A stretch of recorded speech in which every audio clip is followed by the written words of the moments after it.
तो हेलो दोस्तों, welcome back to my channel. और आज मैं बात करने वाली हूँ political science BA second year major minor और इलेक्टिव इकाई नंबर 2 की। तो इसमें दीर्घ उत्तरीय प्रश्न हमारे रह गए थे इकाई नंबर 2 के, और ये स्टार्ट भी लॉन्ग क्वेश्चन से है। इसके बाद ये लघु उत्तरीय पे आएंगे। तो सबसे पहला क्वेश्चन है हमारा, राजा राम मोहन राय कौन थे? उनके द्वारा प्रतिपादित प्रमुख राजनीतिक विचारों की आलोचनात्मक समीक्षा कीजिए। ये इसकी डिटेल।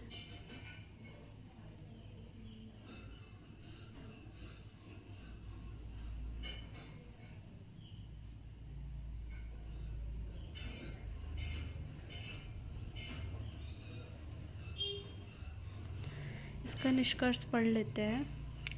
वास्तव में राजा राम मोहन राय एक समाज सुधारक और धर्म सुधारक थे। उन्होंने कहीं कहीं संबंधित विषयों पर राजनीतिक विचार भी प्रस्तुत किए, परंतु वे ब्रिटिश जाति और सरकार के भक्त थे। वास्तव में उनका मूल्य भारतीय राजनीतिक सामाजिक चिंतन के इतिहास में केवल इतना है कि वे महान मानवतावादी तथा सार्वभौम विश्व धर्म के प्रवर्तक थे। वे विश्व नागरिकता के प्रतिपादक तथा भ्रातृत्व तथा स्वतंत्रता के समर्थक थे। उन्होंने पहले धर्मों की आपस में तुलना की, फिर वे सार्वभौम मानव धर्म के समर्थक बन गए। वे समस्त मानव जाति को एक परिवार मानते थे। वास्तव में वे एक ऐसी आत्मा थे जिसमें अपने को दूसरे की भलाई के लिए समर्पित कर रखा था। उनके हृदय में मनुष्य चाहे किसी भी देश धर्म का हो और संसार के सभी धर्मों के लिए अगाध प्रेम था। वे निर्भीक, सच्चे और ईमानदार व्यक्ति थे। वे सच्चे अर्थों में के समाज सुधारक थे। वे स्त्रियों के अधिकारों के कट्टर समर्थक थे। वे विश्व के किसी भी भाग की अच्छी बात ग्रहण करने में कोई बुराई नहीं मानते थे। तो ये इसकी सारी डिटेल, इतना बड़ा ये क्वेश्चन है। अब क्वेश्चन नंबर 2 है हमारा, राजा राम मोहन राय के सामाजिक विकारों का संक्षिप्त विवेचन कीजिए, और अथवा है राजा राम मोहन राय के सामाजिक चिंतन पर संक्षिप्त प्रकाश डालिए। इन्होंने कुछ पॉइंट है इनके बारे में। इन्होंने जाति प्रथा को समाप्त किया, छुआछूत को समाप्त किया, अंधविश्वास, रूढ़िवादिता आदि को भी समाप्त कर दिया, बाल विवाह को समाप्त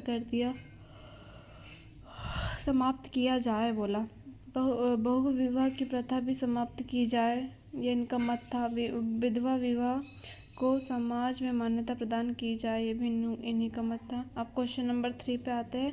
आधुनिक भारत के निर्माण में स्वामी विवेकानंद के योगदान को उल्लेख कीजिए, अथवा स्वामी विवेकानंद का संक्षिप्त जीवन परिचय दीजिए। उनके राजनीतिक विचारों की आलोचनात्मक विवेचना कीजिए।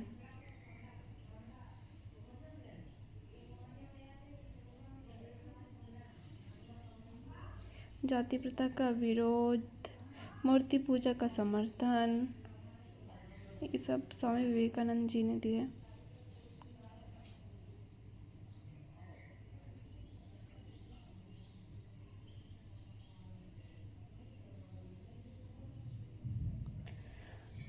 स्वामी विवेकानंद जी की स्वतंत्रता संबंधी धारणा, उनका स्वतंत्रता संबंधी विचार बहुत व्यापक था। इस संबंध में उनका कहना था कि अखिल विश्व का संचालन स्वतंत्रता प्राप्ति की भावना से गतिशील है। वे प्रगति की प्रथम शर्त स्वतंत्रता को मानते थे। एक स्थान पर वे लिखते हैं कि शारीरिक, मानसिक एवं आध्यात्मिक स्वतंत्रता की ओर अग्रसर होना तथा दूसरों को ऐसा करने में सहायता करना ही मनुष्य की सर्वोत्कृष्ट पूजा है। समाज के वे नियम जो इस प्रकार की स्वतंत्रता के मार्ग में बाधक है, हानिकारक है, तथा ऐसे नियम को नष्ट करने के लिए तुरंत कदम उठाए जाने चाहिए। हमें केवल उन्हीं संस्थाओं को प्रोत्साहित करना चाहिए जिनके द्वारा मनुष्य स्वतंत्रता के मार्ग पर अग्रसर हो सके। स्वामी विवेकानंद सन्यासी और अध्यात्मवादी थे। वे माया के बंधनों से मुक्ति का उपदेश तो देते ही थे, साथ ही साथ वे भौतिक एवं बाह्य स्वतंत्रता का भी समर्थन करते थे। अधिकार, स्वामी विवेकानंद का समाजवाद, स्वामी जी के विचारों में प्रतिरोध की भावना। अब प्रश्न नंबर 4 है हमारा, बाल गंगाधर तिलक के शिक्षा संबंधी विचारों पर संक्षिप्त लेख लिखिए।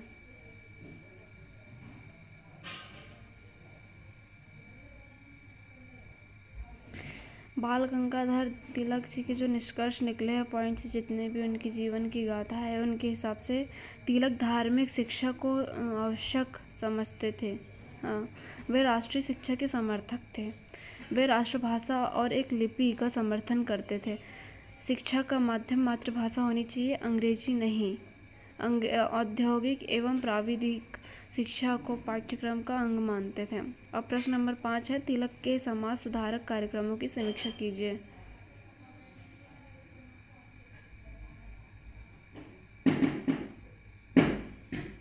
एक और है, क्या तिलक का राष्ट्रवाद उग्र राष्ट्रवाद है?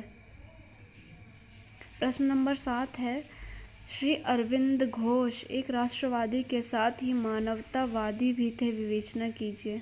और इसके भी अथवा में क्वेश्चन बन सकते हैं, अरविंद घोष कौन थे? उनकी भारतीय राजनीति तथा आध्यात्मिक जीवन में भूमिका पर संक्षेप में प्रकाश डालिए।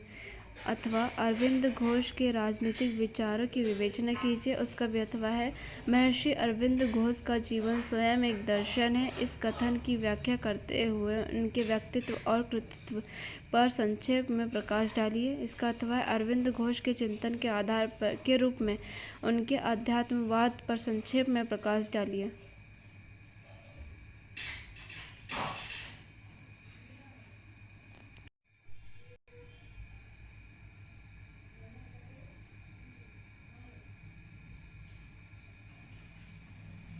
अब यहाँ क्वेश्चन नंबर 8 है हमारा, तिलक के राष्ट्रवाद तथा स्वदेश स्वराज संबंधी विचारों पर प्रकाश डालिए।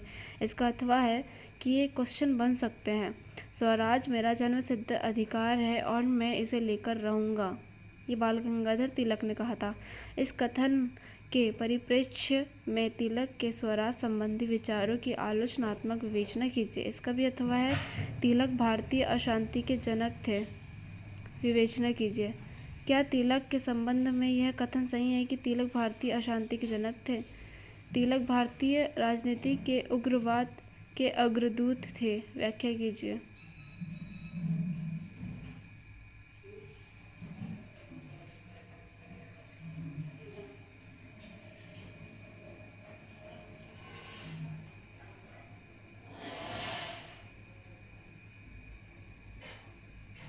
अब आए लघुत्तरीय प्रश्न, जिसका प्रश्न नंबर 1 है, एक सुधारक के रूप में राजा राम मोहन राय के विचार लिखिए। प्रश्न नंबर 2 है, स्वामी विवेकानंद की स्वतंत्रता संबंधी धारणाओं को संक्षेप में समझाइए। प्रश्न नंबर 3 है, विवेकानंद के राष्ट्रवाद की अवधारणा पर संक्षिप्त टिप्पणी लिखिए। प्रश्न नंबर 4 है, स्वामी विवेकानंद एक राष्ट्र नायक थे, स्पष्ट कीजिए। प्रश्न नंबर 5 है, अरविंद घोष के स्वतंत्रता संबंधी विचारों पर टिप्पणी लिखिए। इतने हमारे पास क्वेश्चन है, लघुत्तरी के 5 क्वेश्चन हैं, जो कि परीक्षा की दृष्टि से इम्पोर्टेंट भी है और हमें ये पढ़ लेना चाहिए।